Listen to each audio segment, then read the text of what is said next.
Ang mga banda ng musiko ay tumugtog ng Diana. Pagputok ng unang liwanag at ginising sa pamamagitan ng masayang tugtugin ang mga pagod na mamamayan. Nanumbalik ang buhay at sigla. Ang mga kampana ay muling nagrepeke at nagsimula ang mga paputok.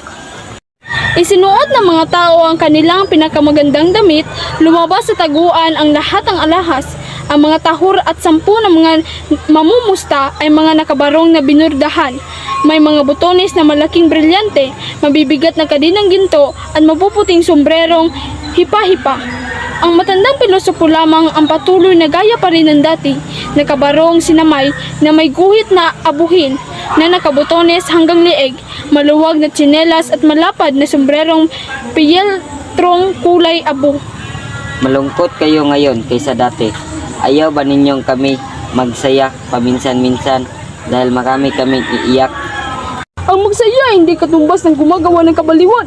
Iyan din ang kaukulang paglulustay taon-taon. At para ano? Lustayin ang pera? Gayong maraming kinakapos sa pangangailangan. Alam ko na.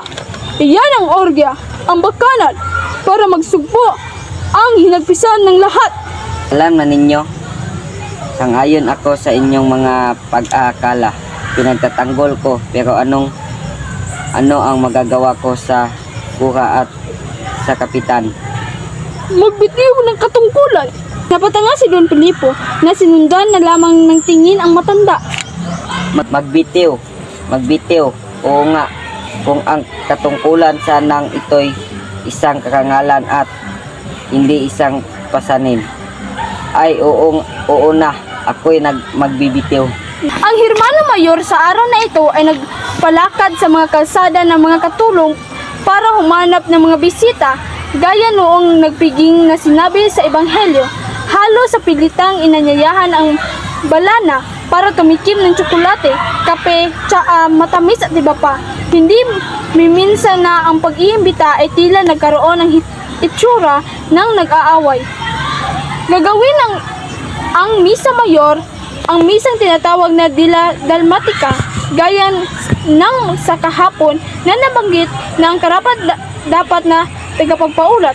Pero ang ipinagkaiba lamang ng sa ngayon sa dahilan si Padre Salve naman ang magbimisa at sa mga taong magsisimba ay kabilang ang alkalde sa lalawigan na kasama ang maraming Kastila at mga matatalinong tao para pakinggan si Padre Damaso na sikat sa buong probinsya.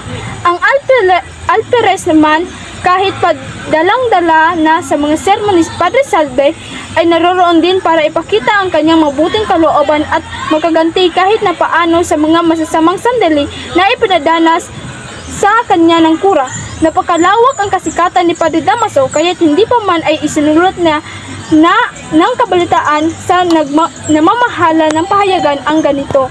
Maluwag kalahati nang lumabas ang prosesyon sa lilim ng Toldang Luna. Si San Diego de Alcala ay nasa isang karo na may palamuting pilak, payat ang santo, ang mukha't tuloy garing na ang itsure matigas at makiyas, kahit pa na may malagong buhok na kulukot na kahawig ng sa mga aita. Ang kanyang kasuotan ay rasong tila nagawa sa bahay na isang uri ng uod may sabog na ginto. Ang ating kagalang-galang na si Francisco ay sumunod pagkatapos ay ang Berhen. Nagaya rin kahapon. Ang kaibahan lamang ay si Padre Salve ang nasa ilalim ng palyo ngayon ay at hindi ang may mainam na kilos na si Padre Sibila. Pero kahit na walang magandang tindig ang nasabing unang pari ay may anyo namang itong banal. Ang kamay ay nakadaop na anyong nagdarasal, nakayuko at lumalakad na nakakuyod ng kaunti.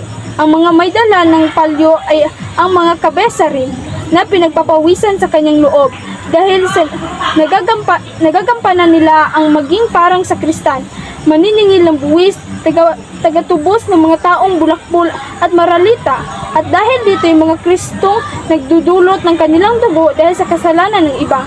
Ang kwadhutor na nakasobrepilis ay papunta rito sa mga karo na dalan ang insensaryo at dinudulutang paminsan-minsan ng usok nito ang ilong ng kura kung magkaganoon ay lalo pang nag-aanyog, walang kapingas-pingas.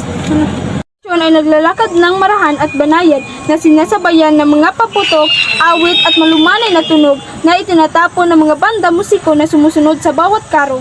Samantala na may buong liksing na mamahagin ang Hermano Mayor ng kandila na uuwing may sindi pa sa mga bahay ng maraming nasa prosesyon para magamit ng 4 na gabi samantalang nagsusugal.